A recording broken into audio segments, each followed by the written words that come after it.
Selamat pagi semua. Pagi. Bismillahirrahmanirrahim. Assalamualaikum warahmatullahi wabarakatuh. Waalaikumsalam warahmatullahi wabarakatuh. Selamat pagi semua. Pagi. Oke, karena masih pagi-pagi, kalau Bapak bilang selamat pagi, kalian jawab pagi. Paham ya? Kita ulang ya. Selamat pagi. Pagi. Oke, alhamdulillahirrahmanirrahim. Gimana kabarnya? Sehat semua? Ada yang sakit? Tidak ada? Pilek. Berarti itu terkena bakteri kalau pilek tuh. Yang lain gimana? Sehat semua? Sebelah sini, sebelah kanan? Sehat? Sebelah kiri sehat semua ya? Alhamdulillah. Oke, sebelum kita masuk dalam kegiatan pembelajaran hari ini, Bapak akan memeriksa kerapihan kalian terlebih dahulu. Jadi Bapak harap kalian semua sekarang coba berdiri terlebih dahulu. Semua berdiri boleh? Oke, silakan kalian duduk kembali. Kita sudah memeriksa. Nah, sekarang kita berdoa terlebih dahulu. Silakan, siapa yang mau memimpin doa? Siapa yang mau memimpin doa? Vito, oke, silakan Vito dipimpin doanya. Kita berdoa bersama-sama. Siap. Sebelum memulai pelajaran, alhamdulillah kita berdoa dulu menurut agama dan berdoa selesai. Ucapkan salam. Assalamualaikum warahmatullahi wabarakatuh. Waalaikumsalam warahmatullahi wabarakatuh. Sebelum kita masuk ke dalam materi, Bapak akan melakukan absensi terlebih dahulu untuk mengecek kehadiran kalian. Siapa yang nggak masuk hari ini? Nah, minggu kemarin kita sudah membahas tentang keanekaragaman hayati. Keanekaragaman hayati terdiri dari 3 tingkat. Ada yang tahu? Angkat tangan. Silakan tulis 3, semuanya aja, semuanya tulis. Oke, beri tepuk tangan dulu. Nah, jadi seperti yang sudah kalian ketahui bahwa keanekaragaman hayati itu terdiri dari 3 tingkatan, yaitu tingkat gen, tingkat jenis, dan tingkat ekosistem. Sekarang kita akan masuk ke dalam materi keanekaragaman hayati dengan subbabnya pensebaran keanekaragaman hayati di Indonesia.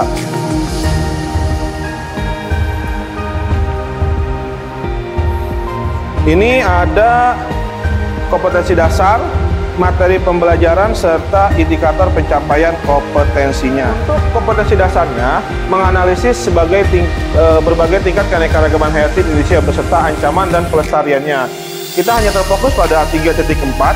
Kemudian untuk materi pembelajarannya itu tentang keanekaragaman hayati, dan indikatornya di sini kita ada 3 indikator pencapaiannya. Menganalisis keanekaragaman hayati Indonesia berdasarkan garis Wallace dan garis Weber. Mengidentifikasi pemanfaatan keanekaragaman hayati Indonesia yang sudah dilakukan. Dan yang terakhir, mengidentifikasi upaya pelestarian keanekaragaman hayati di Indonesia. Nah, dari kompetensi dasar, materi, dan indikator pencapaian materi ini, maka muncullah tujuan pembelajaran, di mana tujuan pembelajarannya itu terdiri dari 3. Yang pertama, adakah yang bisa membacakan? Silakan yang bisa berdiri. Silakan. Ayo, Kak Jiva, silakan bacakan yang ini.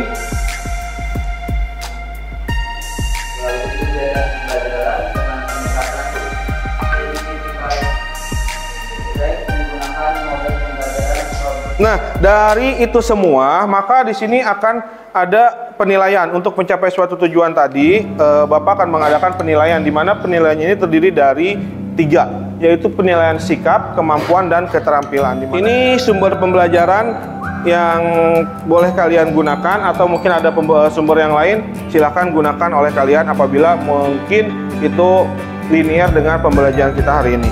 Nah, ini ada kegiatan brainstorming, jadi Bapak akan menampilkan video sedikit tentang keanekaragaman hayati, cara pelestariannya, serta pemanfaatan yang ada di Indonesia. Jadi silahkan kalian nanti perhatikan video ini, kalian sama-sama bayangkan, kalian rasakan, kalian perhatikan. Apabila memang ada poin-poin penting boleh ditulis. Kalau misalkan hanya mendengarkan tapi menurut kalian itu lebih menyenangkan untuk mendengarkan saya, silakan didengarkan saja.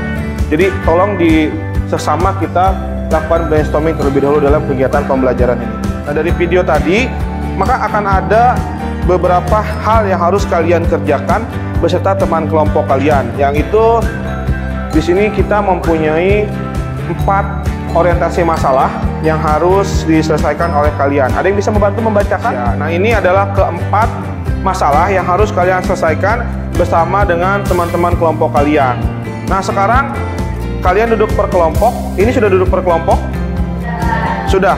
Nah silakan sekarang kalian masuk ke dalam LKPD. Masuk ke dalam LKPD. Kemudian LKPD-nya kalian download.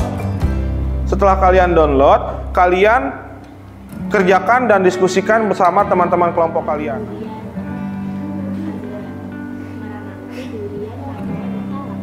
Iya berarti benar. Masuk salah satunya.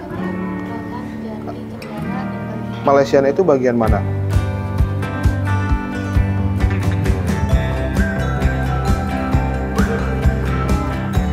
Barat, timur, atau peralihan?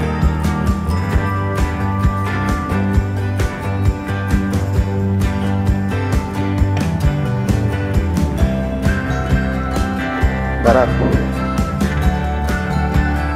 Jadi Indonesia bagian barat. Kalau Malaysia itu cukup ciri khas tumbuhannya kayak gimana harus kalian ketahui dulu. Kita kalau misalkan kalian ketahui baru kalian bisa menentukan mana yang benar-benar tumbuhan yang ciri khas.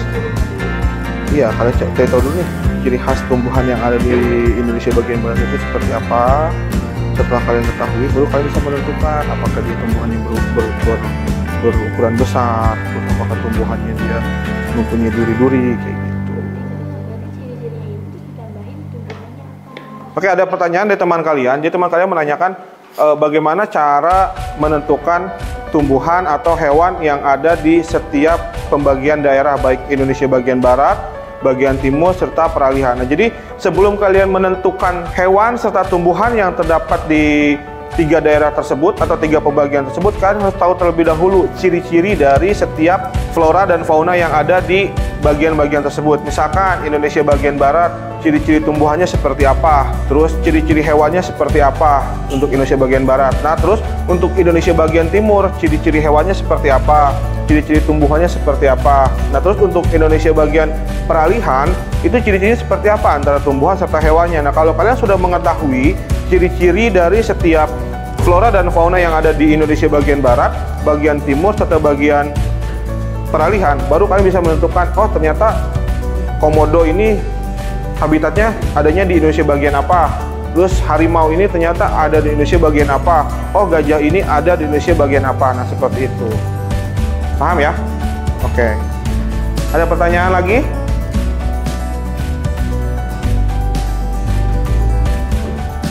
Mangga, kelompok 3. Tepuk tangan untuk kelompok 3.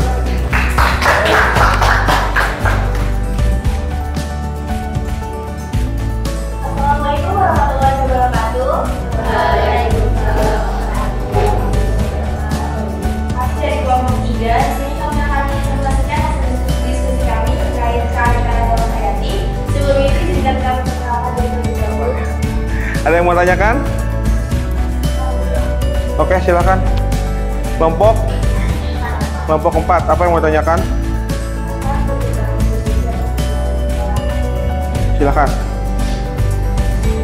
Apa penyebab Indonesia mempunyai flora khas?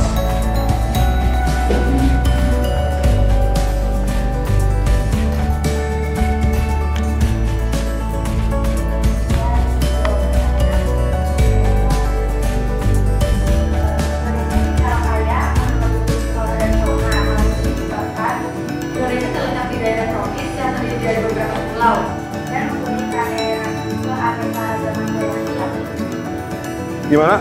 Cukup? Kelompok lain apakah ada yang berbeda atau sama jawabannya, atau mungkin ada yang ingin menambahkan?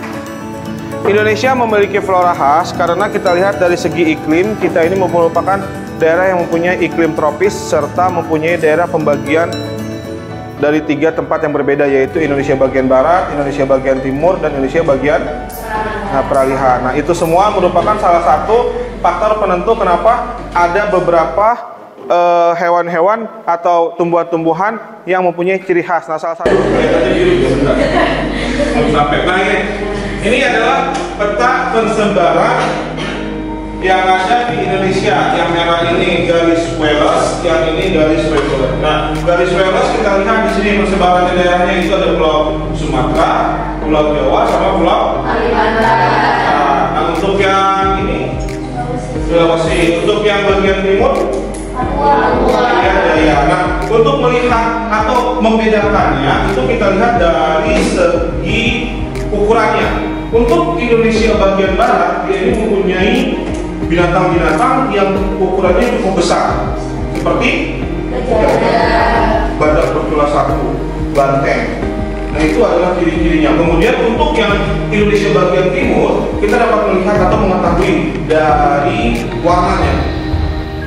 Oke, sekarang Bapak ingin meminta perwakilan kelompok untuk membacakan kesimpulannya, karena tadi yang mengajukan pertama ingin presentasi kelompok 4, terus yang bertanya juga kelompok 4. Mungkin perwakilan dari kelompok 4 boleh untuk membacakan atau menyampaikan kesimpulan dari hasil diskusi kelompoknya. Kesimpulannya yaitu keanekaragaman hayati merupakan banyaknya jumlah spesies atau ekosistem dari suatu lingkungan. Contohnya yaitu hutan hidrotropis memiliki keanekaragaman hayati seperti banyak tumbuhan dan hewan yang hidup di sana. Keanekaragaman hayati menjadi bagian penting dalam rantai kehidupan manusia yang berperan sebagai life support system seperti rantai pangan, siklus biologi, siklus energi, bioprosesing, dan lain-lain. Oke, tepuk tangan untuk Kak Raden. Nah, jadi kalau menurut Kak Raden itu keanekaragaman hayati merupakan banyaknya jumlah spesies atau ekosistem dari suatu lingkungan. Seperti kata dasarnya aneka ragam, berarti banyak, tidak hanya satu, betul ya? Oke, lanjutnya kita kuis. Oh tidak, sebelum kuis ada beberapa hal yang ingin Bapak tanyakan terlebih dahulu terkait kegiatan pembelajaran hari ini. Yang pertama yang akan Bapak tanyakan, bagaimana pembelajaran hari ini? Apakah menyenangkan? Sekali lagi, benar menyenangkan? Bagaimana pembelajaran hari ini? Apakah kalian paham dengan materinya? Benar paham? Berarti sudah siap untuk melakukan kuis? Belum siap. Kenapa? Kenapa? Sudah siap belum untuk kuis? Nggak kompak. Siap atau belum nih? Insya Allah siap ya. Siap nggak siap harus? Siap. Oke. Sekarang silakan kalian buka aplikasi Quizizz-nya. Kerjakan masing-masing ya.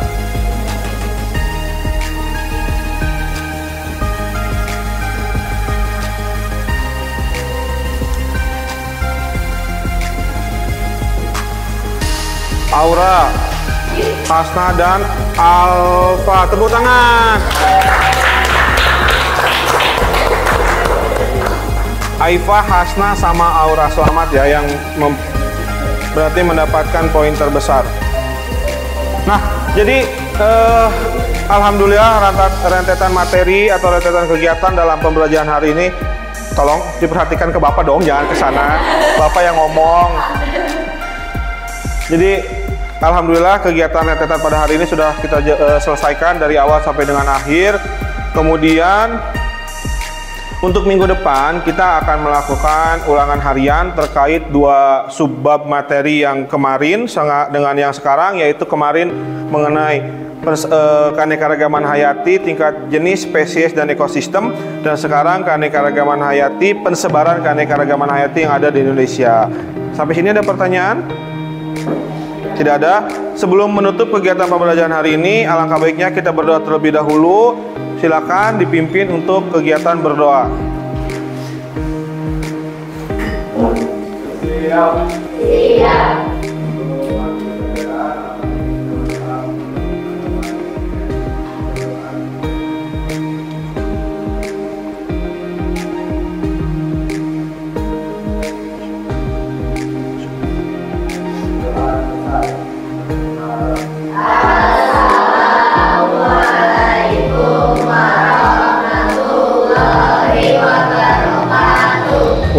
Waalaikumsalam warahmatullahi wabarakatuh. Terima kasih untuk kegiatan